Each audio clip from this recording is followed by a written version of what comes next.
Everyone, my name is Suzanne Jones, and I've been working with the nonviolent communication way of communicating now for almost 30 years.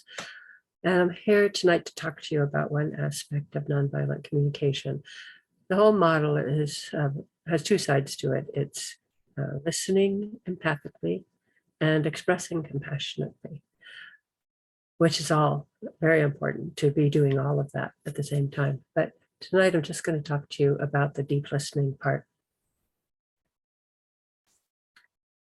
Deep listening, I find, is so valuable to really get in connection with people.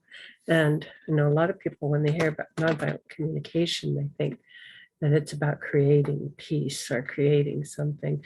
But what it's really about is making a connection, a really good quality connection with the other person. And I have found in all these years that the best way to make that connection is by listening very carefully and very deeply to what another person is saying, and then feeding back to them what it is I'm hearing them say.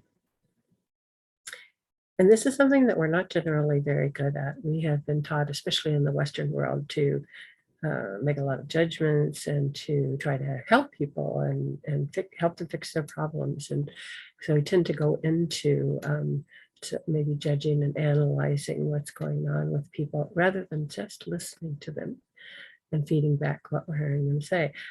So when I'm doing this, I use mostly their words. And the reason I do this is because if I'm feeding words to them that they weren't actually saying, then it takes them out of their space. And I can see them go up to their heads, and then they start wondering, well, did I really mean that? Or, oh, is that what's really going on with me? Or is that what I'm really feeling? And so what I really want to do is just give them space to be heard, which is, I always say, one of the things we need the most and get the least, is just being heard. And when I listen in this way, people tell me that they felt very heard and that they feel safe with me because they know I'm just listening. No, I'm not going to go into judgment or analyze the situation, and they feel very comfortable.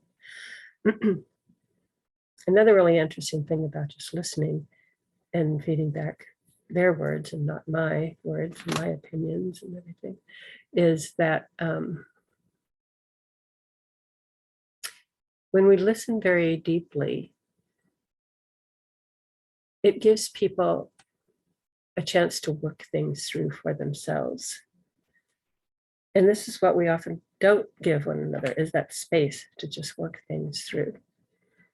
Because we're, jumping in and adding our opinion is often the case, or we're analyzing them, telling them what we think the situation is. And then now they're all wrapped up into that, and they don't actually just get that space to see what's going on within themselves. So that's really, really important. And as I said, we're just not very good at deep listening because of the way we've been trained that's important to be able to judge and to judge correctly and to come up with quick solutions. J. Krishnamurti, the Indian philosopher, said that one of the highest forms of intelligence was being able to observe without making judgments. Those are not his words exactly, I'm paraphrasing, but basically that was the idea. And this is what deep listening does. And we're feeding back to them, just what we heard them say. It's a form of observation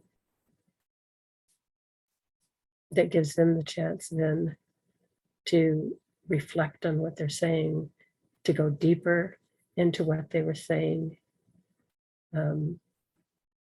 And sometimes if I make a mistake and I accidentally throw in a word that wasn't what they were saying, they will correct me. So I don't have to worry about missing it. Usually people will be happy to correct me. So, and I'm not talking about just parroting their words back to them. I'm talking about compassionately, with the compassion that's in our heart, feeding back to them what we just heard them say. It's just so powerful. And what this sounds like, it sounds very hard, but it's actually very easy. It's just we're not used to doing it. what it would sound like is if somebody would say, I'm feeling really sad, then we just say to them, yeah, I hear you. You're feeling really sad. And just wait, see what they say next. I find that often then they will tell me why, exactly why they're feeling sad. And I just feed that back to them. Yeah, I hear that it's been a really rough day for you. And I'm there empathically supporting them while they are working through what's going on with them.